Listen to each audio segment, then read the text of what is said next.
삼위 하나님께서 우리를 예배 자리로 부르셨습니다. 모두 자리에서 일어나 우리를 부르신 하나님을 향해 감사의 마음으로 찬양하며 경배하겠습니다.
여호와여, 내가 깊은 곳에서 주께 부르짖었나이다. 주여, 내 소리를 들으시며 나의 부르짖는 소리에 귀를 기울이소서.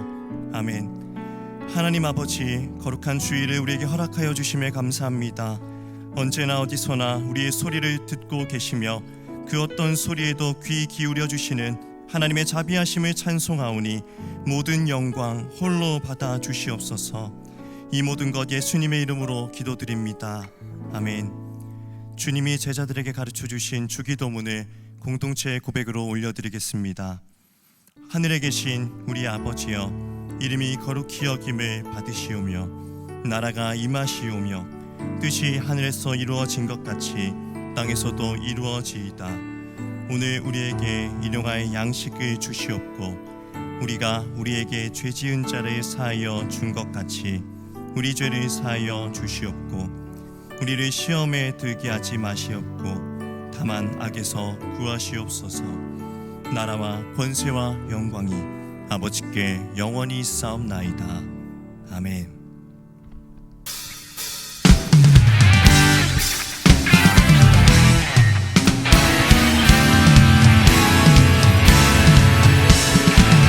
할렐루야의 시간 즐거이 박수 치시면서 우리 부활의 주님을 찬양하며 나아가십시다.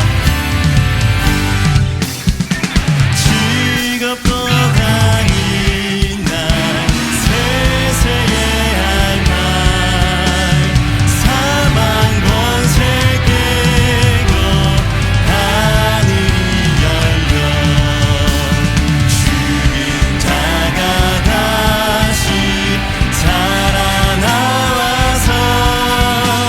생명의 주 예수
채 십자가에 달리사 우리 죄 사셨네. 하나님이 그를 지극히 높여 모든 이름 위에 뛰어난 이름을 주사 우리 예수 이름 앞에 절하고 모든 입이 주를 시네. 영광 중에 오시 주를 보리라 선포해. 왕께 만세 존귀와 위엄을 찬양해.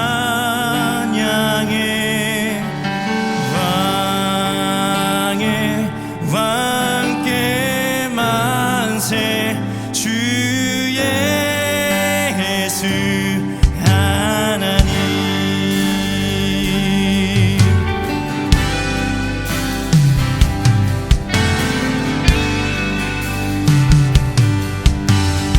함께 고백합시다. 우리 고대하네 우리 고대하네 주님 오실 그날 다시 사실 왕의 영광 이 땅을 비추네. 사단의 권세는 주 앞에 무너져 생명과 진리의 주곳에 가장 높도다. 우리 예수 이름 앞에 절하고 모든 입이 주를 시네. 영광 중에 오시 주를 보리라 선포해.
우리가 감당하지 못할 시험 당함을 허락하지 않으시고 시험 당할 때 피할 길을 주시는 미쁘신 여호와 하나님 아버지, 하나님 아버지의 무한한 사랑에 감사와 찬양을 드립니다.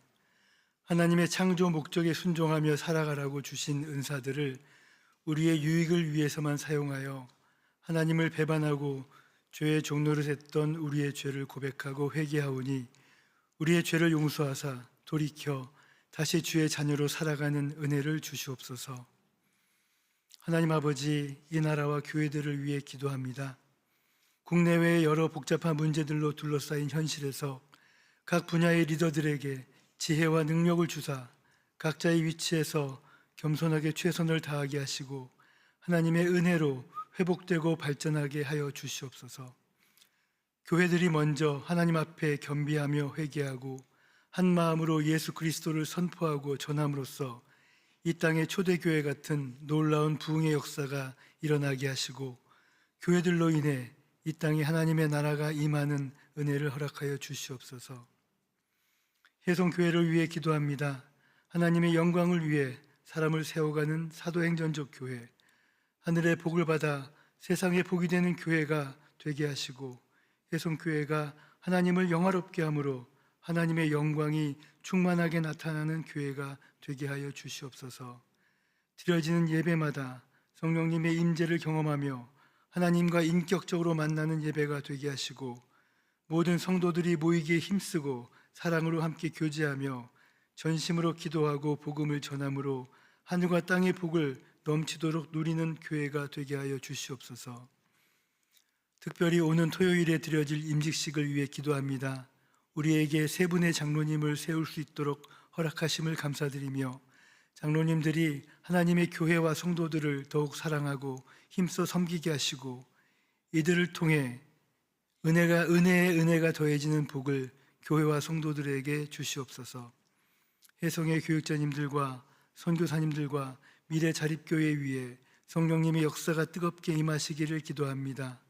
그 가정과 교회가 성령 안에서 든든하게 세워지게 하시고 하나님의 인도하심을 통해 사역의 열매들이 풍족하게 맺혀지는 은혜를 주시옵소서. 사랑하는 정명호 담임 목사님에게 특별한 사랑과 은혜를 베푸사 건강을 지켜주시고 가정과 자녀들에게 복을 주시며 맡겨주신 목회와 사역을 통해 베푸시는 은혜를 따라 기쁨과 감사함으로 주어진 사명을 넉넉히 감당하게 하여 주시옵소서. 특별히 교단과 총회와 한국교회를 위해 하나님이 허락하신 역할을 잘 감당할 수 있도록 돕는 자들을 붙여주시고 혜성교회가 담임 목사님과 한 마음으로 동역함으로 협력하여 선을 이루는 은혜를 주시옵소서. 이제 하나님의 말씀을 듣습니다. 하나님을 신뢰함으로 시험당할 때 오히려 기뻐하며 하나님께서 주실 칭찬과 영광과 존귀를 기대하며 살아가는 혜성의 성도들이 되도록 은혜를 베풀어 주시옵소서. 마음과 정성을 다해 드리는 성도들의 예배와 찬양을 기쁘게 받아주시고 곳곳에서 마음을 다해 섬기는 성도들에게 하늘과 땅의 풍성한 복을 주실 줄 믿사오며 시험 중에도 우리를 지키시고 인도하시는 우리 주 예수 그리스도의 거룩하신 이름으로 감사하며 기도드립니다. 아멘.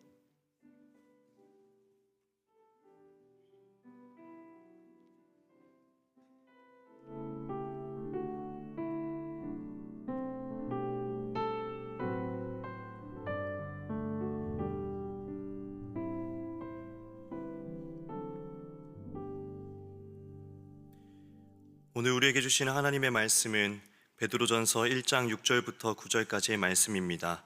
화면을 참고하시어 교독하시겠습니다. 그러므로 너희가 이제 여러 가지 시험으로 말미암아 잠깐 근심하게 되지 않을 수 없으나 오히려 크게 기뻐하는도다. 너희 믿음의 확실함은 불로 연단하여도 없어질 금보다 더 귀하여 예수 그리스도께서 나타나실 때에 칭찬과 영광과 존귀를 얻게 할 것이니라. 예수를 너희가 보지 못하였으나 사랑하는도다. 이제도 보지 못하나 믿고 말할 수 없는 영광스러운 즐거움으로 기뻐하니 믿음의 결국 곧 영혼의 구원을 받음이라. 아멘.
세 번째 말씀 나누도록 하겠습니다. 독일의 철학자였던 칼 마르크스는 헤겔 법철학 비판이라는 글의 서문에서 종교는 인민의 아편이다 라는 말을 했다고 합니다. 오늘날에도 여전히 종교를 비판하는 사람들이 자주 인용하는 표현이기도 하죠. 종교가 고통받는 사람들에게 위안을 주기도 하지만 현실을 도피하는 수단으로도 기능한다라는 점에서 마약에 비유한 것이라고 이해하고 있습니다. 마르크스가 이러한 관점을 가지게 된 것은 어쩌면 자신이 경험했던 신앙인들에게서 느꼈던 그들의 비사회적인 모습 혹은 세상과 삶에 대한 무책임한 모습 때문이었을 거라고 저는 추측을 합니다. 대부분 자기 경험에 근거하여 어떤 관점을 가지게 되는 것은 당연한 일이라고 생각을 합니다. 여러분, 내 주변에 건강한 그리스도인이 있으면 당연히 그 사람은 기독교에 대하여 호의적인 관점을 가지게 될 것입니다. 만약 내 주변에 거짓말, 속임을 하는 그리스도인들이 있다고 한다면 종교는 거짓, 예수쟁이들은 다 사기꾼이라는 관점을 가지게 되는 건 당연한 일일 것입니다. 여러분, 우리 주변에 있는 사람들이 가지는 기독교 신앙에 대한 관점은 어쩌면 우리 때문일는지도 모른다라는 생각을 가져야 할 것입니다. 아마 해성교회 성도님들은 목사님 또는 목사라고 이야기하면 저의 이미지를 가장 먼저 떠올리지 않을까 생각을 합니다. 그래서 여러분, 우리는 잘 살아야 합니다. 옆에 분에게 이렇게 인사하십시다. 그리스도인으로서 잘 살아가십시다. 여러분, 우리는 내가 살아가는 그 땅 안에서 그리스도의 대사입니다. 내가 살아가는 그 환경과 만나는 사람들 앞에서는 내가 바로 기독교 그리고 그리스도 신앙을 대변하는 하나님의 대사들입니다. 잊지 말아야 합니다. 그러나 여러분, 참된 기독교 신앙은 사람들로 하여금 잠시 현실의 고통을 잊게 만들거나 아니면 종국에는 정상적인 삶을 벗어나거나 또는 정상적인 삶을 파괴하는 이단 사이비와 같은 것이 아닙니다. 기독교 신앙은 이 세상에서의 삶의 의미를 잃은 사람들 또는 삶의 의미를 찾지 못하는 사람들에게 인생의 기원이 무엇인지, 의미가 무엇인지를 알게 해주는, 성경은 바로 그런 진리입니다.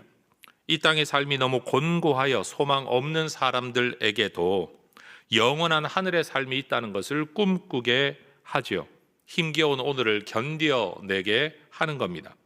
세상에서 가지지 못하고 인정받지 못하는 사람들에게도 금생과 내세의 상급이 있다라는 것을 우리에게 일러줍니다. 내가 살기 위해서는 남에게 무슨 짓을 해도 괜찮다라고 하는 세상에서 남을 돌보며 살아가게 하는 기독교 대항 문화 창출의 능력이 바로 기독교 신앙입니다. 그래서 베드로는 오늘 본문에서 이 땅에서 당하는 인생의 고난과 어려움을 이야기합니다. 그리스도인들에게 현실을 도피하게 하려고가 아니라 현실을 마주하게 하려고 지금 이 글을 쓰고 있는 거죠. 현실을 잊어버려라가 아니라 현실을 살아내라, 견뎌내라, 이겨내라 라고 권면하는 겁니다. 지금 우리가 겪고 있는 고난과 어려움 중에 일부는 나의 잘못된 선택에 따른 마땅한 결과일 수도 있습니다. 우리는 잘 압니다. 내가 잘못했기 때문에 이런 결과가 일어났다라는 일들이 분명히 있습니다. 그러나 우리가 겪는 성실한 삶에 뒤따르는 억울함, 때로는 배신과 버려짐은 분명 누군가가 나쁜 의도로 행한 일, 부당한 일, 일방적인 피해일 경우가 많습니다. 그러나 우리 그리스도인들은 그 부조리함마저도, 심지어 나의 실수와 부족함마저도 합력하여 선을 이루시는 하나님의 손에 달려 있음을 믿습니다. 이 모든 과정이 아직 다 지나가지 않았기 때문에, 그 결과를 보지 못했기 때문에, 지나갔다고는 하지만 더 큰 그림을 보지 못했기 때문에 우리는 도저히 설명할 수 없는 존재이긴 하지만 하나님은 우리를 위해 큰 구상 안에서 큰 일을 행하고 계십니다. 제가 이런 표현을 잘 씁니다. 우리는 아직도 하나님의 마지막 카드를 다 보지 못했습니다 라는 거죠. 내 인생이 이게 끝인가, 이렇게 살다가 끝나나 라는 생각을 우리가 종종 할 때가 있습니다. 내 삶이 이게 전부인가?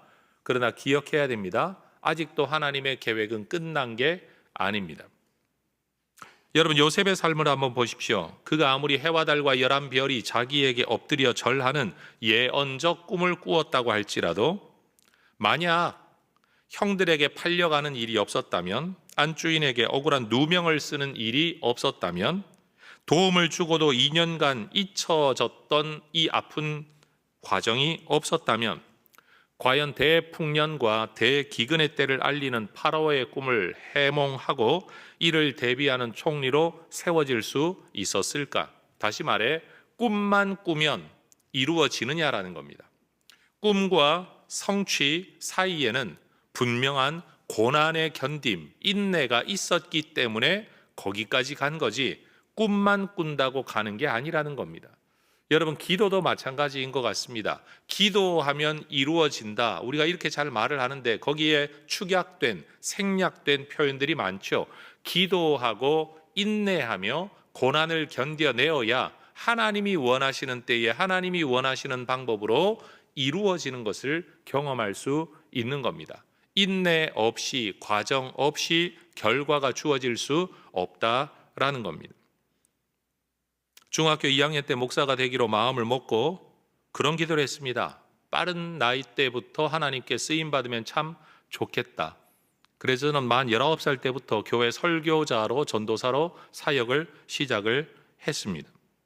그런데 많은 시간이 흐르고 난 뒤 지금, 그때도 쓰임을 받았고 지금도 쓰임을 받고 있지만, 그때의 열정은 지금보다 훨씬 더 뜨거웠지만 분명 훈련되지 못했던 그때의 모습을 저는 기억합니다. 아이가 태어나자마자 성인처럼 살 수 있다. 만약 그렇게 된다면 우린 도대체 어디에서 사회화 과정을 겪을 것이며, 인생에 대한 의미를 깨닫게 될 것이며, 인간의 마땅한 도리가 무엇인가를 어떻게 알고 행할 수 있겠습니까? 여러분, 삶에는 과정이 필요합니다. 그리고 그 과정을 어떻게 지나느냐에 따라서 인격의 크기가, 신앙의 크기가 달라지는 겁니다. 누군가가 이 요셉의 이야기를 두고 그건 결과론적 이야기가 아니냐, 결과가 좋으니까 그렇게 말하는 것 아니냐라고 생각할 수도 있습니다. 그러나 성경은 분명히 말합니다. 하나님은 결과론을 두고 말씀하시는 분이 아니고 목적론적으로 처음부터 그 구상을 가지고 그 과정으로 인도하셨다라는 것을 우리는 믿습니다. 우리가 요셉의 삶에 하나님이 이러한 방법으로 일하셨다는 것을 알게 된다면 하나님의 백성인 우리의 삶에 대해서도 이런 관점을 가지는 것이 타당하다라고 생각을 합니다.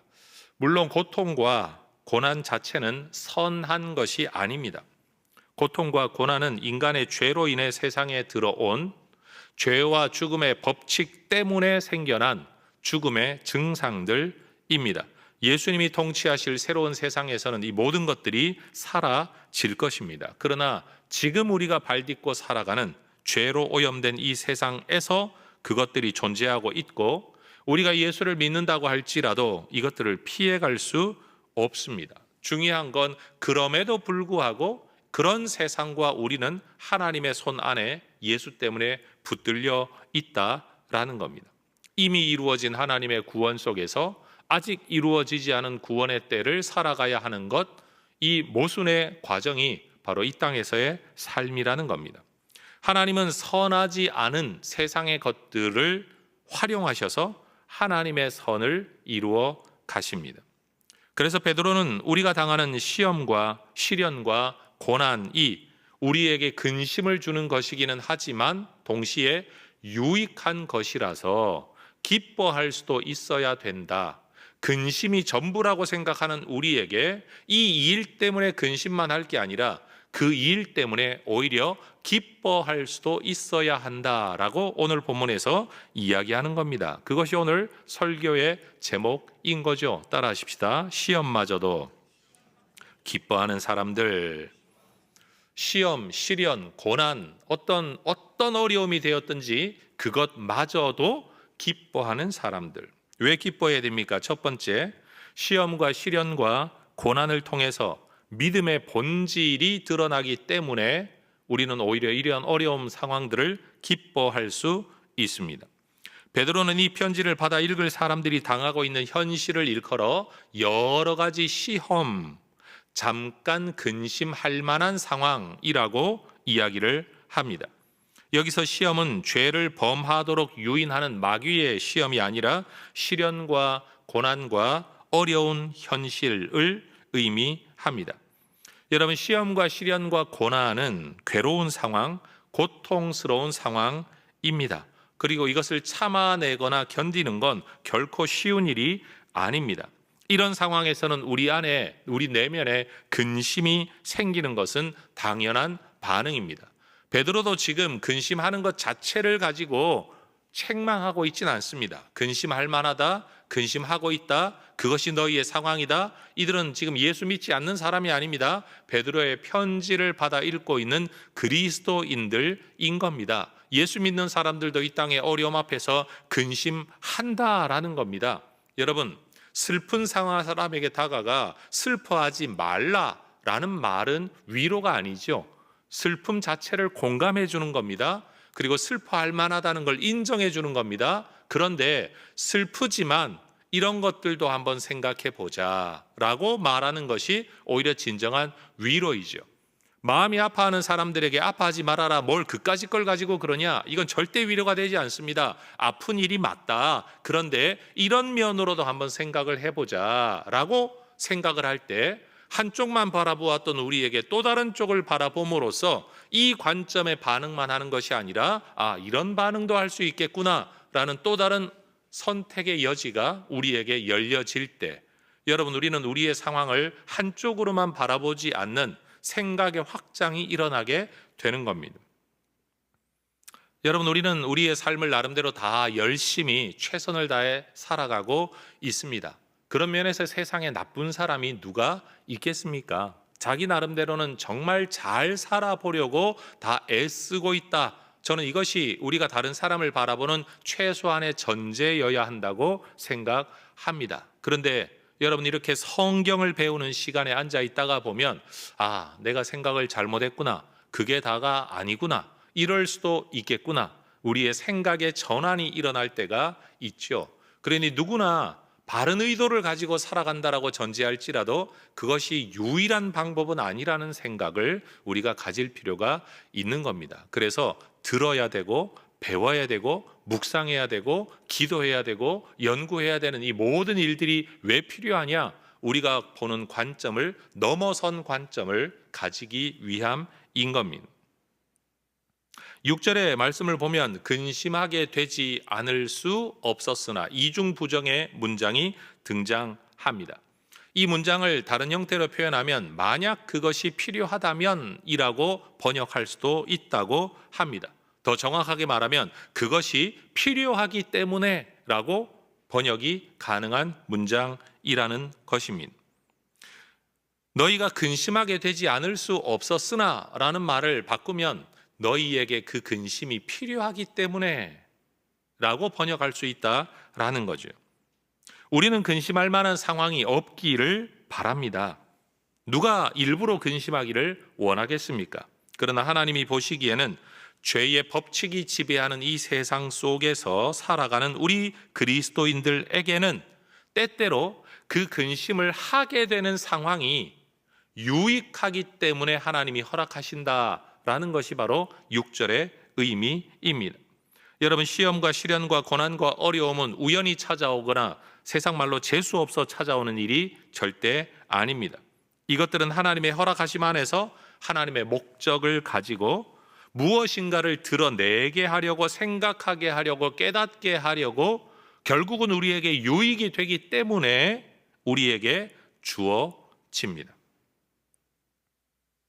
여러분, 이렇게까지만 말하면 뭔가 좀 하나님께 섭섭한 마음이 들까 봐 자녀를 양육하는 부모의 입장에서 여러분 한번 생각해 보십시다.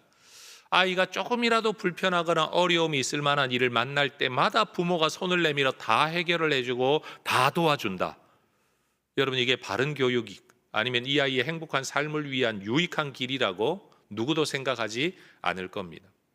정말 도와야 할 땐 도와야 할 겁니다. 그러나 고비를 넘어서는 이 어려움에 마주하는 건 아이의 성장 과정이다. 반드시 극복해야 될 과정이다라는 것을 여러분, 자녀를 키워본 사람이라면 누구나 압니다.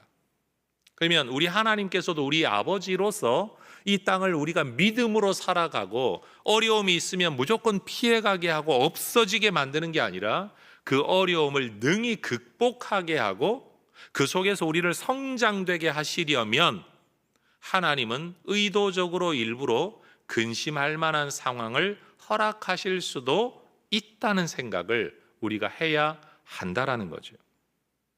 여러분, 거짓 믿음으로서는 시련을 극복하지 못하지요. 다시 말해, 여러분, 능히 감당할 만한 내면에 진짜 힘이 없으면 어려움 앞에 서는 건 절망입니다. 좌절입니다. 위험한 겁니다. 예를 들면 수영을 못하는 아이에게 여러분, 물이라는 건 목숨의 위협까지도 얻을 수 있는 일입니다. 그러면 이걸 극복하게 하려면 최소한의 안전장치가 필요하죠. 물이 났든지 튜브가 필요하든지 아니면 팔다리에 뭔가를 끼워주든지 바로 옆에 서서 건져줄 만한 사람이 있든지, 여러분, 이것이 성장을 위해 필요한 하나님의 은혜인 겁니다. 여러분, 하나님께서 우리에게 베푸시는 은혜, 특별히 믿음 은혜, 분별의 은혜가 있습니다. 시련 앞에서 보아야 나의 믿음이 진짜인지 아닌지, 가짜인지, 큰지 작은지를 알 수 있습니다. 시련 앞에서 보아야 바른 믿음이라고 할지라도 그 믿음이 오염되지는 않았나라는 것을 우리가 알 수 있는 겁니다. 때때로 남성 어르신들 가운데 연세가 60, 70이 되어서도 옛날 젊을 때를 생각하고 주먹을 쥐면서, 여러분 이렇게 뉴스나 영상들 보면 가끔 나오잖아요. 마치 20대, 10대 아이들처럼 막 싸움을 하려고 하는 분들을 볼 때마다 나 옛날에 한 주먹 했다. 그런데 여러분, 그런 분들 잘못 넘어지면 고관절 문제 생겨서 평생 누워 계실 수도 있는 겁니다. 옛날에는 그랬을런지 몰라도 지금 몸 상태는 그러지 못하죠. 여러분, 근육이 옛날처럼 유지되어 있지 않습니다. 우리의 믿음도 그러합니다. 나 옛날엔 이랬어. 근데 과연 지금 그 믿음의 근육이 유지되어지고 있는가를 우리는 돌아보아야 합니다. 나도 옛날에 이만큼 기도했어. 나 옛날에 이만큼 했었어. 여러분, 했었던 나는 사실입니다만 지금 그 일을 할 수 있느냐? 이건 완전히 다른 이야기입니다. 사람의 본질이라는 것은 평안하고 재미나고 좋을 때가 아니라 급박하고 괴롭고 어려울 때 드러납니다. 그래서 시련과 시험과 고난은 우리의 믿음의 형편을 우리에게 알려주는 역할을 합니다. 내가 누구인가, 내가 어떠한가를 드러내는 바로 그것. 마치 아침마다 또는 정해진 시간마다 저울에 올라서서 내 몸무게를 달면서 내 몸의 상태를 점검하는 것처럼 옷을 입어보면 자기 몸 상태 알 수 있습니다. 그러니까 어떤 분은 평생에 딱 내가 원하는 요 옷을 입을 수 있는 내 몸의 상태, 그래서 어떤 분은 저울이 아니라 옷을 가지고 자기의 몸을 점검하는 분도 있다고 합니다. 어찌되었든 객관적인 기준이 존재한다라는 거죠. 그 옷을 입어보든 저울에 올라가 보든 뭘 해보아야 자기의 형편을 알 수 있다라는 겁니다. 예수님께서도 광야에서 마귀의 시험을 받으셨습니다. 이 시험을 통해 예수님은 당신이 썩어질 세상의 영광을 추구하는 죽음의 법칙 아래 마귀의 통치 아래 살아가는 존재가 아니라 창조주 하나님께 순종하는 마귀의 법칙을 넘어서는 세상 영광을 구하는 존재가 아닌 존재라는 사실을 드러내셨습니다. 어디에서요? 시험 앞에서요. 말로 나는 이렇게 산다라고 말하는 게 아니라 실제적인 시험 앞에서 예수님은 자기가 무엇을 추구하는 분인지를 드러내셨습니다. 예수님은 십자가 앞에서 겟세마네에서도 고난과 시험을 받으셨습니다. 그런데 이 시험의 과정을 통해 우리는 압니다. 예수님이 썩어질 세상에서 자기의 뜻을 펼칠 존재, 어려움은 피해가려고 하는 존재, 영광만 얻으려고 하는 존재가 아니라 죽음이라는 곳을 걸어 들어가 하나님의 뜻을 이루고 우리의 구원을 이루기 원하시는 분이라는 것이 그 씨름, 그 시험 속에서 드러나게 된 겁니다. 베드로는 베드로전서 안에서만 하더라도 성도들이 살아가는 중에 만나게 될 고난에 대하여 여러 차례 언급합니다. 3장 17절, 4장 12절, 5장 9절, 끊임없이 3장, 4장, 5장, 여러분 지금 1장에서도 이야기하고 있는데 매 장마다 고난에 대해 이야기하고 있습니다.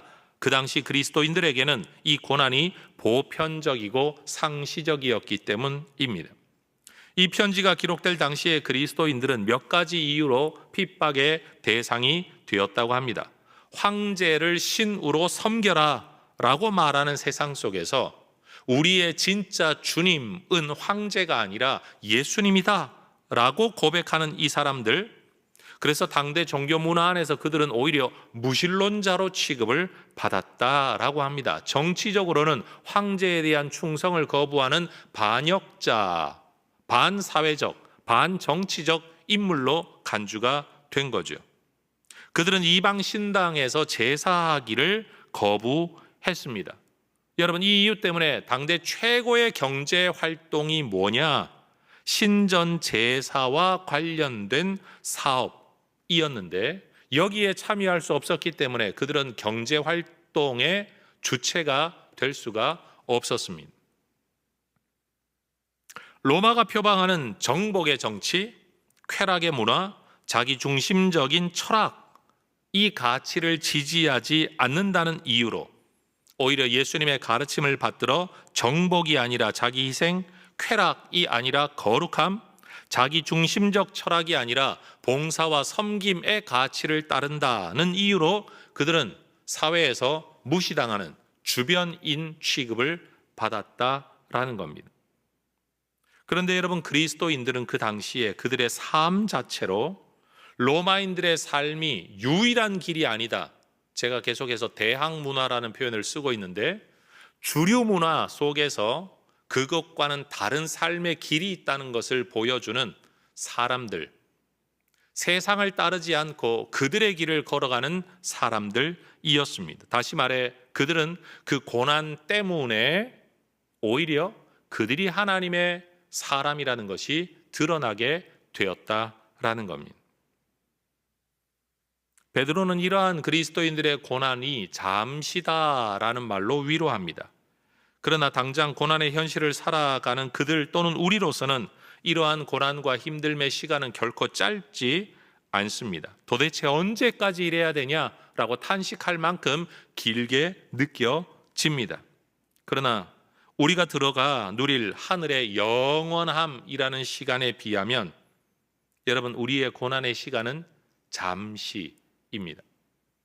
영원한 삶에 비하면 이 땅의 삶이 잠시인 것처럼 하늘에서 누리게 될 영원한 영광에 비하면 이 땅에서의 삶 가운데 또 일부 누리게 되는 고난도 잠시라는 겁니다. 예수님께서도 영원한 하늘의 기쁨을 위하여, 영원한 하늘의 기쁨을 위하여 이 땅에서 너무나도 길게 느꼈을 고통과 순환의 시간을 참으셨죠. 참았다. 뭘 참았냐? 고난을 참으시는 겁니다. 십자가를 참으시는 겁니다. 그리고 그 십자가로 인한 부끄러움을 개의치 않으셨다.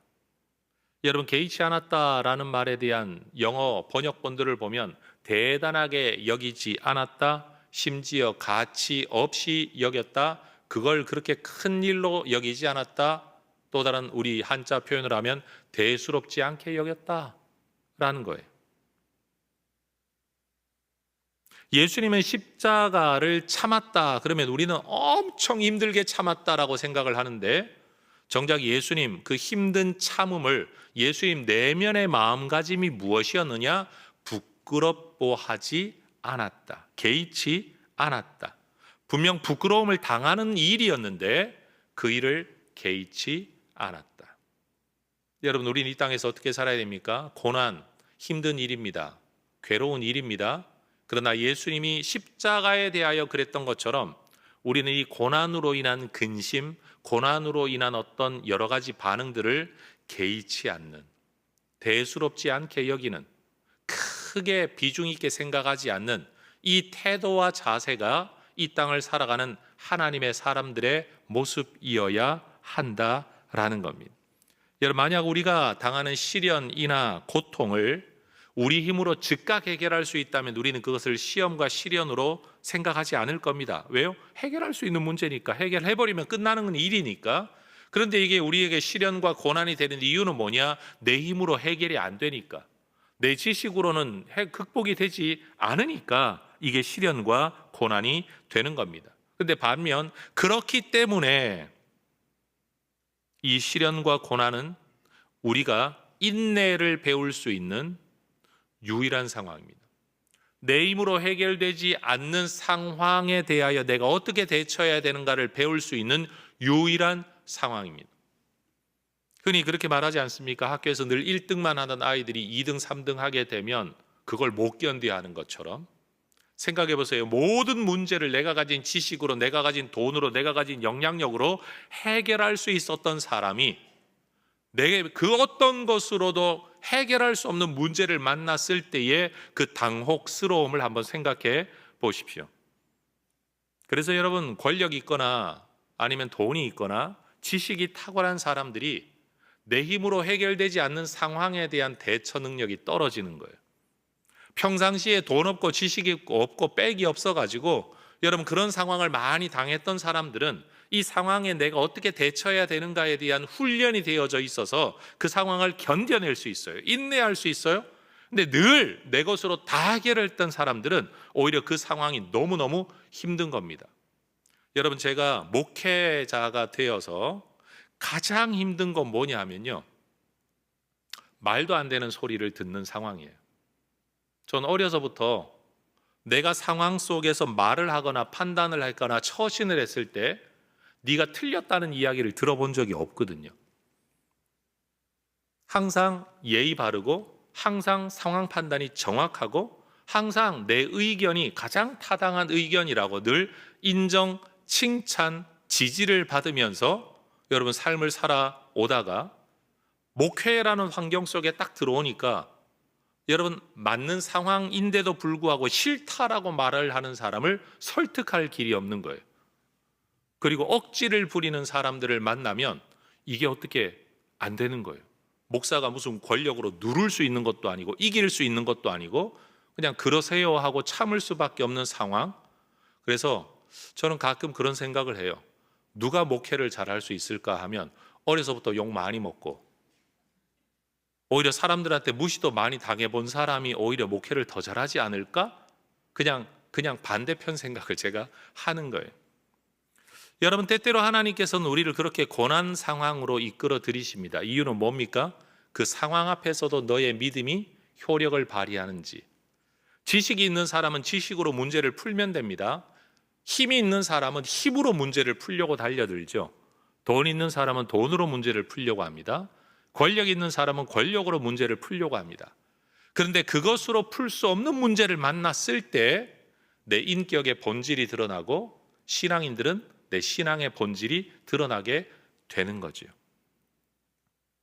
베드로는 고난당하고 있는 성도들에게 비록 지금은 힘들고 슬프지만, 괴롭지만, 근심하지만 언젠가 우리가 받아 누리게 될 영광에 비하면 그거 작은 건데 그 생각을 하면서 힘들다라고 생각하지 말고 이거 견딜만 하다라고 생각을 하고 살아가라 권면하는 겁니다.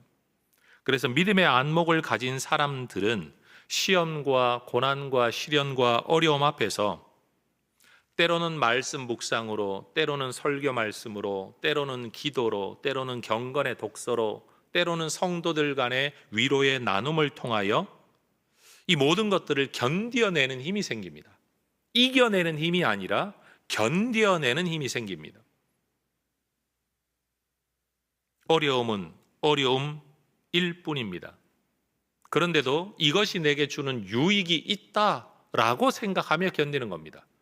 어쩔 수 없어 분노 가운데 견디는 게 아니라 기쁨 가운데 견디는 거죠. 그게 하나님의 일하심입니다. 여러분, 어려움이 어려움으로만 끝나지 않고 유익이 되는 것이 있다라고 한다면 여러분, 그 어려움 이후에 얻는 유익과 지금의 어려움으로 느끼는 내 아픔, 뭐가 더 큰 것인가를 계산해 보아야 합니다. 여러분, 운동 참 힘든 일이죠. 그런데 우리는 그 결과로 얻어지는 건강 또는 체형 또는 근육을 생각하면서 운동 상황의 고통을 우리는 견딥니다. 심지어 어떤 사람은 이것을 즐긴다라고까지 말합니다. 그러나 그건 여러분 절대적으로 아픈 일이고 괴로운 일이에요. 그러나 뭘 생각할 때, 뭘 더 크게 볼 때 이것을 오히려 즐긴다라고 말을 하느냐라는 거죠. 여러분, 믿음의 삶의 시련이 그러합니다. 시련 자체만 두고 보면 피하는 것이 맞다라고 저도 생각을 합니다. 그런데 그 시련이 우리의 인격과 믿음과 능력을 새롭게 할 수 있다면 우리는 시련을 운동하는 사람들이 그 근육의 찢어짐을 오히려 즐기는 것처럼 우리 그리스도인들도 이 과정을 오히려 즐겨야 하는 게 아닌가. 이게 오늘 베드로가 우리에게 말하고 있는 내용인 겁니다. 마태복음 13장에 보면 예수님께서 밭에 감추인 보아 이야기를 하시죠. 그리고 이 사람은 이 밭 안에 보아가 감추어져 있다는 사실을 알고 돌아가서 자기의 전 재산을 팔아 이 밭을 샀는데 사려고 갈 과정에서 그는 기뻐하며 돌아갔다라는 표현이 나옵니다. 13장 44절에. 여러분, 모르는 사람은 멍청하다라고 말할 겁니다. 밭되기 하나를 사기 위해 전 재산을 팔아? 그런데 거기에 보아가 있다는 사실을 아는 사람에게는 기쁨이 있다라는 겁니다. 물론 이 비유의 말씀을 전할 때 윤리성을 가지고 접근해서는 안 됩니다. 이건 윤리성을 말하기 위해 기록된 이야기가 아닌 거죠. 뭔가 사람들이 모르는 진정한 가치를 아는 사람은 어떻게 처신하느냐라는 겁니다. 여러분, 저는 이렇게 말하고 싶습니다. 시험과 시련과 고난을 통해 믿음의 본질이 드러나기 때문에 우리는 시험과 시련과 고난 앞에서도 기뻐할 수 있어야 할 것입니다. 여러분, 우리는 고난과 시험 상황에서의 믿음과 인내를 통해 여러분 결국에는 또 우리가 칭찬을 얻게 될 것을 7절 말씀은 이야기합니다. 채취된 금의 순도를 높이는 방법은 재련뿐입니다. 재련이라는 건 광석을 용광로에 넣고 녹여서 함유된 금속을 추출해내고 불순물은 다 제거하는 일입니다. 순도 높은 금속 또는 금을 얻는 유일한 방법이죠. 여러분, 연단받은 지식과 그렇지 못한 지식, 연단된 정제된 기술과 그렇지 못한 기술, 연단받은 인격과 그렇지 못한 인격 사이에는 분명한 차이가 있습니다. 목회자 세미나를 할 때 제가 이런 말을 잘 합니다. 장점 때문에 쓰임받을 수 있지만 우리는 단점 때문에 넘어집니다. 제 말에 공감이 되십니까? 그 사람이 똑똑하기 때문에 쓰임받을 수는 있는데 똑똑함 뒤에 부차적인 것들이 채워져야 유지되어지는데 그게 없으면 그 문제 때문에 결국은 쓰러지죠. 직장에서도 일 참 잘하는데 인격이 구비되지 못하면 결국 팀으로 일하지 못하게 되죠. 능력은 있는데 조화를 이루어내지 못하면 오랫동안 함께 일할 수가 없는 겁니다. 그러니 여러분, 구비되었다라는 게 뭡니까? 재련되었다는 게 뭡니까? 내가 가지고 있는 이것 장점 하나가 분명한 게 아니라 이 장점과 함께 다른 것들이 얼마나 불순물이 걸러졌느냐에 따라서 우리의 쓰임받음, 우리의 인생이 달라지는 겁니다. 그래서 믿음이라는 것도 이 방법 쓰면 저 방법을 통면 이렇게 하면 저렇게 하면 믿음이 자랍니다 라고 수많은 사람들이 말하지만 사실은 믿음 성장의 최고의 방법은 연단입니다. 그래서 저는 우리 초신자분들께 분명히 말씀드릴 수 있어요. 신앙 성장에 반드시 고난이 찾아옵니다. 그게 우리의 믿음이 성장되고 믿음이 정제되어지는 길이기 때문입니다. 생긴 대로 살면 제일 편합니다. 하고 싶은 대로 하면 제일 편합니다.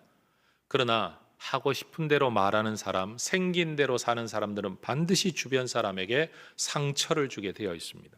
결국 주변에 사람이 남지 않습니다. 나는 믿음 때문에 하는데, 나는 저 사람을 위해서 하는데도 저 사람은 계속 나를 피하게 되는 일들이 일어납니다. 그래서 다듬어져야만 하는 겁니다. 전 교회 생활을 통해서 우리가 그렇게 다듬어질 수 있으면 좋겠습니다. 사실은 교회 안에서 다듬어져야 세상에 나가서 그리스도의 영광을 드러낼 수 있습니다. 여러분, 세상에서 다른 사람에게 상처를 주는 그리스도인들 때문에 마르크스에 대해서 말을 했던 것처럼 여러분, 얼마나 많은 사람들이 기독교 신앙에 대하여 회의적, 때로는 비판적 입장을 가집니까? 여러분, 시험과 시련과 고난은 우리의 인내를 증진시킬 수 있는 유일한 방법. 그래서 갈라디아서는 성령의 열매 가운데 오래 참음이 있다라고 말을 하는 겁니다. 성령의 열매는 탁월한 은사가 아닙니다. 남보다 나은 거 아닙니다. 천상을 왔다 갔다 하는 게 아니라 오히려 성령의 열매가 오래 참음이라고 말씀하고 있습니다. 시험과 시련과 고난은 그 과정에서 우리의 자기 의존성을 없애고 하나님에 대한 의존성을 증진시킵니다. 그러므로서 우리의 믿음이 훨씬 더 인간 중심적인 믿음이 아니라 하나님 중심적인 믿음이 되게 하죠. 그리고 그 시험과 시련과 고난은 우리가 정말 중요하다라고 여기는 세상의 욕망을 절대화하지 않고 인간으로 살기 위해 필요한 일이지 이게 절대적인 게 아니야 라는 객관적인 관점을 가지게 합니다. 연단이, 고난이 우리의 죄를 그치게 한다. 이 죄는 어떤 죄냐? 세상이 전부인 줄 알고 세상이 절대적인 것인 줄 알고 살아가는 죄를 내려놓게 만든다는 겁니다. 부자가 천국에 들어가기 힘든 건 그의 인격이 나빠서가 아닙니다. 이 땅의 삶에 매여 영원한 생명에 관심을 가지기 힘들기 때문에 그런 겁니다. 시험과 시련과 고난 가운데 우리는 예수 이외의 모든 것들이 헛되고 거짓되다는 것을 배워갑니다. 그 결과 예수 외에는 참 소망이 없다는 것을 알게 되죠. 그래서 여러분, 믿음의 순전함이 커지면 커질수록 오직 예수가 가장 중요하다 노래하게 되는 겁니다. 여러분, 정금 같은 믿음의 사람들, 불순물이 없는 순도 높은 믿음의 사람들 될 수 있기를 축복합니다. 그래서 여러분, 나 예수 믿어라고는 하지만 이 믿음 안에 인격적 불순물, 성경 지식과 신학적 불순물, 그리고 습성과 경험의 불순물들이 여전히 배어 있죠. 그래서 여러분, 교회 생활을 하면서도 보면 세상적 방법으로 일을 하는 분들이 있습니다. 왜냐하면 그게 유리했고 유익했고 세상에서도 먹혔으니까 교회에서도 당연히 그렇게 하면 일을 더 잘하게 될 거라고 하는 거죠. 그런데 여러분, 우리는 압니다. 일하는 모든 것들이 단순히 일 잘하는 것과 좋은 결과만을 내는 것이 교회 섬김의 다가 아니다. 지켜야 될, 가져야 될 올바른 태도가 있다라는 것들을 우리는 배워가야만 하는 겁니다. 시험과 시련과 고난은 우리가 이 생에 너무 집착하지 않게 해줍니다. 그리스도의 재림과 심판을 통해 얻게 될 영광을 고대하도록, 이 땅이 전부가 아니지, 맞아, 내세가 있어, 천국이 있어, 하늘의 상이 있어. 그래서 우리가 이 땅에만 자꾸 쳐다보고 있는 우리의 눈을 들어 하늘을 자꾸만 바라보게 만들어주는 때가 언제냐? 사실은 고난과 시험의 때입니다. 여러분, 제가 이런 표현을 잘 쓰죠. 어떤 길을 가다가 그 길이 막히지 않는 이상 사람들은 다른 길을 가려고 하지 않습니다. 아니, 그 길이 뻥 뚫려 있는데 그 길 계속 가면 되지 굳이 다른 길을 찾아갈 이유가 없는 거죠. 길이 왜 막히냐? 그 길이 아닌 다른 길을 가게 하려고 길이 막히는 겁니다. 여러분, 우리의 삶의 걸음이 때때로 막힐 때가 있습니다. 왜 그렇습니까? 서서 네 삶을 생각해봐라. 꼭 그 길이어야만 되겠냐? 다른 길도 있는데. 나는 네가 그 길을 계속 가기를 원치 않는다. 너 이 길 계속 가면 너는 살 거라고 생각하지만 내가 볼 때 너는 죽는다. 그러면 하나님이 당연히 그 길을 막으실 수밖에 없는 겁니다. 사랑 때문에 말이죠. 여러분, 우리가 처음 가졌던 그 믿음 그 자체는 완전하거나 종결되거나 순전한 게 아닙니다. 우리의 믿음은 지금도 재련과 연단의 과정을 거치며 점점 다듬어지고 있다는 것을 잊지 말아야 합니다. 그리고 시험과 시련과 연단의 과정을 통과한 믿음만이 하나님의 칭찬에, 영광에, 존귀에 이를 수가 있습니다. 그리스도인들이 겪는 시련, 시험은 다 제각각입니다. 시기도 다르고 방법도 다르고 장소도 다르고 다 다릅니다. 강도마저도 다를 겁니다. 그러나 하나님께서 그들에게 원하시는 목적, 각 사람에게 다 그 나름의 목적이 있겠지만 모든 시련과 시험의 목적은 하나입니다. 믿음의 정화, 믿음의 강화, 그리고 하나님의 뜻의 실현, 그리고 그로 통하여 우리의 상급이 보장받게 되는 것입니다. 그러니 여러분, 우리는 기억을 해야 됩니다. 시험과 시련과 고난을 통해 하늘의 상을 얻을 근거가 생기는 겁니다. 사람 때문에 힘드십니까? 여러분, 그 사람을 참고 사랑함으로 우린 하늘의 상을 쌓게 될 겁니다. 만약 사람 때문에 힘들지 않았다면 그냥 삶으로 끝났을 겁니다. 그러나 애매히 고난을 받는 사람으로 인한 시련을 참고 기도하며 견디며 극복해내었을 때 하나님은 그걸 빌미 삼아, 근거 삼아 우리에게 하늘의 상을 주신다라는 겁니다. 그러니 여러분, 어려움이 많다라고 말하면 우리가 흔히 말하듯이 어려움이 많으면 그만큼 받을 상이 많아지는 겁니다. 물론 이겨낸다는 전제 안에서 말이에요. 어려움이 없다라는 건 죄송하지만 받을 상이 없는 겁니다. 한 게 없는데 뭔 상을 주겠다라는 겁니까? 그래서 우리는 고난과 시련 앞에서 하나님을 의심하지 말아야 합니다. 당하지 않아야 할 일을 당하는 것처럼 억울해하지 않아야 합니다. 이유 없는데 당했다? 그럼 이렇게 생각하세요. 이유 없는데 당했으면 하나님이 나를 참고 상 주시려고 상 줄 근거를 우리에게 주셨나 보다. 이유 있는데 당했다. 그럼 이유 때문에 당한 게 맞죠. 그럼 견뎌야죠. 이겨야죠. 당연한 일입니다. 그러니 여러분, 우리는 시험 앞에서 기뻐할 수 있다라는 또 하나의 이유를 알게 되는 거죠. 세 번째 주제는요, 이 모든 시험과 시련과 고난을 통해 우리는 구원에 이르는 이 믿음 자체가 기쁨의 이유가 되어야 합니다. 베드로는 이 땅에 오신 예수님을 보고 만지고 대화해 보았던 사람입니다. 그러나 이 베드로의 편지를 받고 있는 이 사람들은 예수님을 만난 적이 없는 사람들입니다. 그럼에도 그들이 예수 믿음을 지켜가고 있다는 사실이 베드로에게는 큰 칭찬거리였죠. 너희가 보지도 못했지만 너희가 믿고 있다. 이거 참 대단하다. 그런데 그 믿음이 너희들을 영원한 구원에까지 이르게 할 거야. 예수님께서도 이와 비슷한 말씀을 하신 바가 있습니다. 너는 나를 본고로 믿느냐? 보지 못하고 믿는 자들 복이 있다. 여러분, 예수님을 보지 못하고 믿는 우리의 믿음을 하나님은 다 보고 계십니다. 여러분, 이것이 중요합니다. 그리고 이것을 복되다 하시고 칭찬하십니다. 근거가 있어 믿는 사람은 그 믿음 귀하지만 다른 사람만한 근거가 없는데도 믿음을 가지고 살아가는 이 믿음을 우리 주님은 알고 계시고 칭찬하십니다. 오늘 우리가 예수 믿음을 저버리지 않고 떠나지 않고 예수 믿음 안에 거하고 있다는 이 사실이 얼마나 대단한 것인가를 안다면 우리는 내가 믿음 안에 있다는 이 사실만으로도 사실은 또 기뻐할 만한 이유가 되어야 합니다. 예수 믿음, 예수 안에서의 삶이 가장 중요한 것이다 라는 것을 인식한다면 믿음 자체가 기쁨이 되어야 되고 칭찬의 이유가 되어야 되고 만족과 감사의 이유가 되어야 하는 거죠. 그런데 저를 비롯한 우리 그리스도인들이 가지는 맹점이 뭐냐 하면 믿음은 기본이고 믿음 그 다음에 있는 무엇인가 세상적인 것들, 복이라고 일컬어지는 것들을 우리가 굉장히 집중하고 있어서 믿음 자체가 가지는 가치가 때때로는 아무것도 아닌 것처럼 별것 아닌 것처럼 내 안에서 그렇게 여겨진다라는 겁니다. 그런데 베드로는 지금 뭘 칭찬하고 있느냐?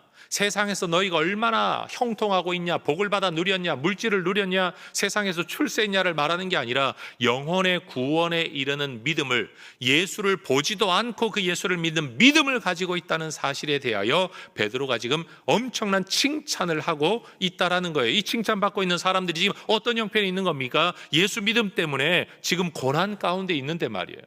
고난이 극복되거나 고난이 해결되거나 고난이 사라지기를 원하는 사람들에게 고난 문제는 말도 하지도 아니하고 너희가 믿음을 가지고 있다는 이 사실 자체가 얼마나 대단한 거냐. 영혼의 구원, 진정한 구원에 이르는 그것을 너희가 이미 가지고 있다는 사실을 잊지 말라라고 말하는 겁니다. 사실 자녀 양육을 할 때마다 저는 제 마음을 이렇게 다스렸습니다. 얘가 이것도 잘했으면 좋겠고 저것도 잘했으면 좋겠고 라는 생각이 들 때마다 얼마나 많은 가정에서 아이의 건강 하나를 놓고 기도하고 있는데, 이 얼마나 감사한 조건인데, 이런 생각을 하게 되면 욕심을 좀 내려놓게 되죠. 여러분, 우리의 그리스도인들의 가장 밑바닥에 가져야 할 가장 큰 감사의 이유는 우리가 예수 믿음 안에 있다는 사실, 예수를 본 적도 없는 우리가 여전히 그 예수 믿음을 가지고 오늘 이렇게 모여 있다는 이 사실이 여러분 우리에게 가장 큰 감사, 기쁨의 이유가 될 수 있기를 축복합니다. 여러분, 이 세상에 어떤 사람이라도 고난이나 시험을 마주하는 것은 어려운 일입니다. 고난과 시험을 좋아할 사람 누가 있겠습니까? 그러나 내 의지와는 상관없이 찾아오는 이 고난과 시험 앞에서 불평한다고, 투정한다고, 원망한다고, 낙심한다고, 한숨 쉰다고 이것이 사라지지 않습니다. 그래서 우리에게 지혜가 필요한 겁니다. 내 뜻이 아닌데 찾아왔는데 이거 어쩌란 말이냐? 그러면 감당할 수밖에 없죠. 마주할 수밖에 없는 거죠. 고난의 유무를, 고난의 시기를, 고난의 강도를, 고난의 크기를 조절할 수 없는 겁니다. 그래서 고난과 시험 앞에 섰을 때 그냥 이게 없으면 좋겠다, 사라지면 좋겠다라고만 생각하지 말고, 기도하지 말고, 때로는 이 고난이 다 지나가고 난 뒤에 그냥 원래대로 돌아갔으면 좋겠다, 옛날로 돌아갔으면 좋겠다 이렇게만 생각하지 말고, 오히려 고난이 왔을 때 고난 앞에 서 있는 내 모습을 한번 돌아보고 내 믿음을 한번 돌아보고, 오히려 모든 신앙의 방법들을 동원하여서 이것을 내가 어떻게 이겨낼 수 있을까, 극복할 수 있을까 생각해 봐야죠. 그리고 이것이 결국 지나고 나면 하나님이 나를 정금같이 만드실 거라는 믿음의 기대가 있어야 하는 거죠. 여러분, 고난과 시험이 지나갈 때까지 그냥 견디면, 고난과 시험이 지나갔다고 칩시다. 남는 건 뭘까요? 고난 없는 상황만 남겠죠. 전 이걸 본전이라고 표현하겠습니다. 그 수많은 고난을 견딘 뒤에 남는 게 본전뿐이라면 너무 어리석인 거 아닌가?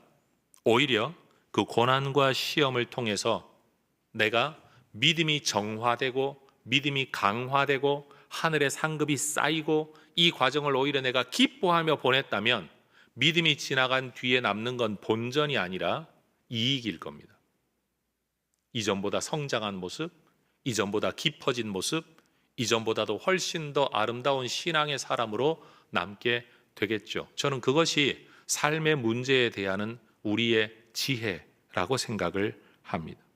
제가 몇 번이고 간증을 했지만 하나님은 혜성교회에서의 저의 목양 사역을 견디고 이겨낼 수 있도록 미국 교회를 경험하게 하셨는데, 미국 교회에서 경험한 모든 것들은 아픔이고 고통이고 고난이고 쓰라림이고 부정적인 것밖에 없었습니다. 긍정적인 기억 하나는 공원에 가서 여러분 바베큐 고기 구워 먹은 것 외에는 제가 미국 생활에 기뻤다, 좋았다라고 여길 수 있을 만한 게 단 하나도 없었습니다. 그리고 말 그대로 그냥 견디기만 한 것 같아요. 그런데 시간이 흐르고 보니까 그때의 견딤을 통해 하나님은 저를 혜성교회를 견딜 수 있는 힘을, 마음을, 관점을 길러 주셨어요. 옛날에 제 성격 같으면 그 부당함 앞에서 제가 못 참거든요. 그런데 그 부당함을 몇 년씩 겪게 하셔서 혜성교회에서의 모든 사소한 부당함을 별것 아닌 걸로 여길 수 있도록 하나님이 예방주사를 아주 진하게 놓아 주셨더라고요. 여러분, 삶에 찾아오는 고난은 그렇습니다. 30대 초반의 목사가 70대, 80대 노인의 몸 상태를 가지고 있다고 진단을 받을 수밖에 없었던 그때의 상황은 제게는 정말 견디기 힘든 정서적, 인격적, 모독, 육체적인 탈진 모든 것들을 건넜지만 그것이 이 교회에서의 사역을 감당할 수 있게 하시는 하나님의 은혜였던 겁니다. 그래서 이제는 제가 이렇게 말을 할 수 있는 거예요. 지금 내가 무슨 일을 하든 원해서 했든 원치 않은 일을 내가 했든 하고 있는 이 모든 일이 겪는 모든 상황이 언젠가는 다 유익하게 하나님이 쓰실 거다. 왜냐하면 나는 하나님의 손에 붙잡힌 사람이니까. 내 인생에 일어나는 어떤 일도 마귀 때문에 일어나는 게 아니라 하나님 때문에 일어난다고 나는 믿기 때문에 여러분 우리가 이 믿음 가질 수 있기를 소망합니다. 그래서 욥은 인생의 참혹한 시기를 겪으면서 그렇게 고백을 합니다. 이 구절은 같이 읽기 원해요. 욥기 23장 10절 시작. 그러나 내가 가는 길을 그가 아시나니 그가 나를 단련하신 후에는 내가 순금같이 되어 나오리라. 스펄전이라는 영국의 목사님, 환난은 우리 집의 최고의 가구이고 목회자의 도서관에서 가장 좋은 책이다 라는 말을 했어요. 제가 인정하기는 싫지만 스펄전 목사님이 이런 말도 했습니다. 우울증은 목회자의 친구이다. 그렇게 훌륭하다라고 인정받는 시대의 목회자들도 우울증을 안고 살았고 환난을 안고 살았다. 없는 게 좋은 일이다라고 모두가 생각하지만 그 과정 속에서 오히려 말씀과 하나님과 예수 그리스도에게 더 메인받은 삶을 살았던 그분의 고백입니다. 어려움 없는 게 좋습니다. 저도 동의합니다. 100%, 200% 동의합니다. 이왕이면 성도님들 고생 안 하시면 좋겠고 어려운 일, 급박한 일이 안 생기시면 좋겠고 가슴 아픈 일이 없으시면 참 좋겠습니다. 그런데 이미 생겼다면 어쩝니까? 이겨내야죠. 극복해야죠. 참아내야죠. 그리고 선용해야죠. 오히려 그 아픔을 가지고 평생 짓눌려 살 게 아니라 이것 때문에 인격이 성장하고 삶이 새로워지고 가던 길 아니라 딴 길을 가게 되면서 그 길에서 하나님의 역사를 보는 일로 여러분 우리의 삶의 전환이 이루어지는 하나님의 오히려 에너지로 선용할 줄 아는 여러분 이러한 하나님의 사람들 되실 수 있기를 축복합니다. 성도의 기쁨은 세상에 있지 아니하고 세상은 싫어하는 고난마저도 성도들에게는 기쁨의 이유가 될 수 있다. 공기 저항력이 비행기를 오히려 날게 하듯이 세상에서의 고난이 오히려 우리를 날게 할 수 있다. 여러분 이 마음으로 우리의 삶의 모든 어려움을 이겨낼 수 있는 하나님의 사람들 되시기를 주의 이름으로 축복합니다. 기도하겠습니다. 하나님, 우리와 함께 하시고 우리를 책임지시고 우리를 통해 이루어 가시는 하나님의 뜻, 그러나 그것이 비록 고난의 상황이라고 할지라도 이것이 하나님의 일하심의 과정이기 때문에 오히려 기뻐할 수 있는 하나님의 사람들, 고난 세상 속에서도 하늘의 기쁨으로 기뻐하며 살아가는 하나님의 백성들 되게 하옵소서. 예수님 이름으로 기도합니다. 아멘.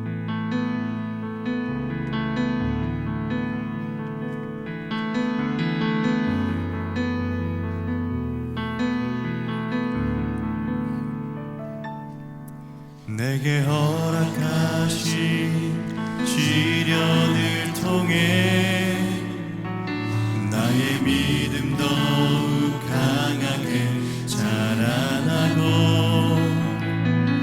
험한 산과 골짜기 지나는 동안 주께 더 가까이 나를 이끄시네. 내가 겪는 시험이 어렵고 힘겨워도 내 주님보다 크지 않네. 내 앞에 바다가 갈라지지 않으면 주가 나로 바다 위 걷게 하리.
영원한 죽음에서 건져내신 전능하신 하나님께서 내 삶과 소유의 주인이심을 고백합니다. 은혜로 채워주시는 모든 것들을 지혜로운 청지기로 바르게 사용하겠습니다. 살아가는 동안 물질의 어려움이 있더라도 합력하여 선을 이루시는 아버지 하나님을 더욱 의지하겠습니다. 하나님 나라와 교회 공동체를 세워가는 일에 몸과 마음과 물질로 기쁘게 헌신하겠습니다. 내 삶의 필요를 따라 좋은 것으로 넘치도록 후히 베풀어 주실 하나님을 기대합니다. 아멘. 주 예수 그리스도의 은혜와 아버지 하나님의 사랑과 성령 하나님의 충만하고 오묘하고 세밀한 역사하심이 비록 내 삶의 어려움이 우리에게 근심을 가져다 주기는 하지만 성경과 믿음의 관점에서 오히려 이것을 기뻐할 수도 있다는 생각의 확장 속에서 세상과는 다른 관점, 세상과는 다른 확신, 위로 속에서 이 땅의 삶을 살아내고 이겨내기를 소망하는 우리 모든 믿음의 백성들 위에 이제와 영원토록 함께 있을지어다. 아멘.